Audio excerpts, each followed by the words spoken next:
3, 2, 1. 7 things you probably didn't know you need to know. I'm Jamie East, and this is the Smart 7. Good morning, everyone. It's Monday, the 4th of May, and may the 4th be with you on this Star Wars Day. Scotty, beat me up. A big happy birthday to Audrey Hepburn, Kate Garraway, and Lego Batman Will Arnett.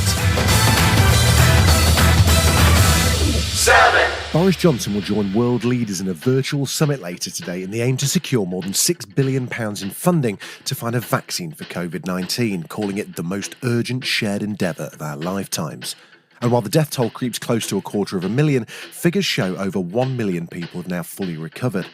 A real concern was the reports from South Korea that people were testing positive after recovery from the virus, suggesting that immunity was not guaranteed.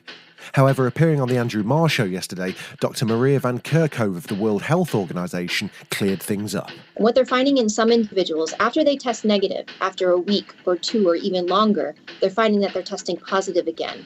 And what is actually happening is as the lungs heal, there are parts of the lungs that are dead cells that are coming up that are testing. There's fragments of those lungs that are actually testing positive for PCR. It's not infectious virus. It's not reinfection. It's not reactivation. It's actually part of the healing process that is being captured again as being positive. 6. In the United States, Joe Biden's been under huge pressure after sexual assault allegations were made by a former Senate staffer, Tara Reid. Fox News and President Trump have been busy amplifying the allegations, which Biden denies. Here he is on MSNBC's Morning Joe. Since you want to set the record straight, why limit this only to Tara Reid? Why not release any complaints that had been made against you during your Senate career? I'm prepared to do that. The best of my knowledge, there's been no complaints made against me in terms of my Senate career, in terms of my office and anything that's been run. Look, this is an open book. There's nothing for me to hide.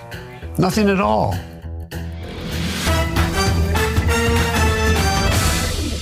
5. Back to the UK, and for all the spin and PR efforts and Boris's flowery metaphors about invisible muggers and mountains ahead, sometimes you just need to hear from common folk. In this case, the Googleboxers, and they weren't having any of it. If this virus were a physical assailant, an unexpected and invisible mugger. A mugger? So he's calling the virus a mugger now? Yeah. Wasn't really that unexpected, was it? We saw this coming over the hill from China, so I didn't think it was that much of a surprise. If we were going to use that simile, that's like a mugger skipping down the street, like doing a little dance number in a twirl. I'm going to mug you. That's like saying Jack the Ripper was unexpected after he killed his 5th prostitute.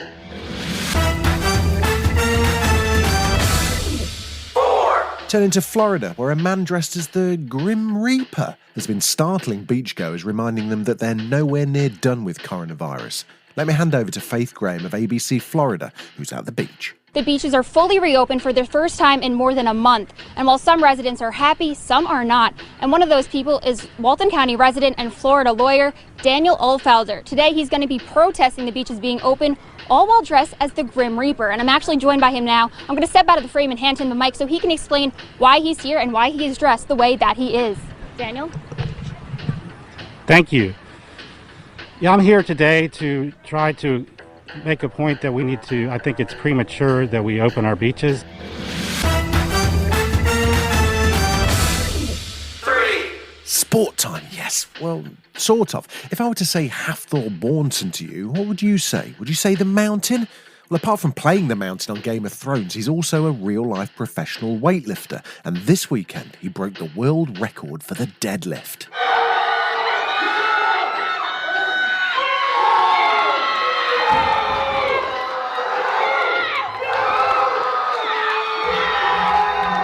How much was it? Oh, it was only 1,100 pounds or half a metric ton. Nice. I mean, do you even lift, bro? 2. In Denmark, they're not hanging around waiting for the coronavirus to disappear. They're trying to get back to normal, including a drive-in concert. Yep, the concert is in the car park. There's no trouble finding the car after either. The gloriously named Danish pop star Mads Langer performed in front of 500 cars last week.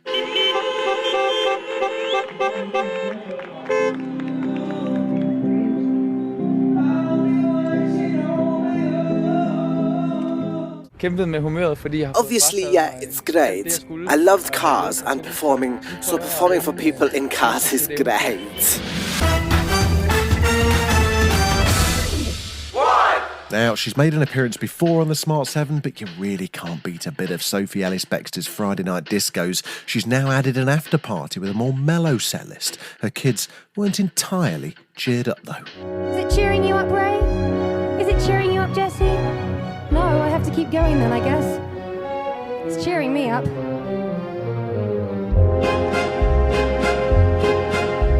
Raindrops on roses and whiskers on kittens, bright copper kettles and warm woolen mittens, brown paper packages tied up with strings. These are a few of my favourite things. Not really, but in this world it is. This has been the Smart 7. Stay safe, stay distant, and please wash those hands. We are on Alexa now. You can enable the Smart 7 and add us as a flash briefing. We're back tomorrow at 7. Please like and subscribe wherever you get your podcasts.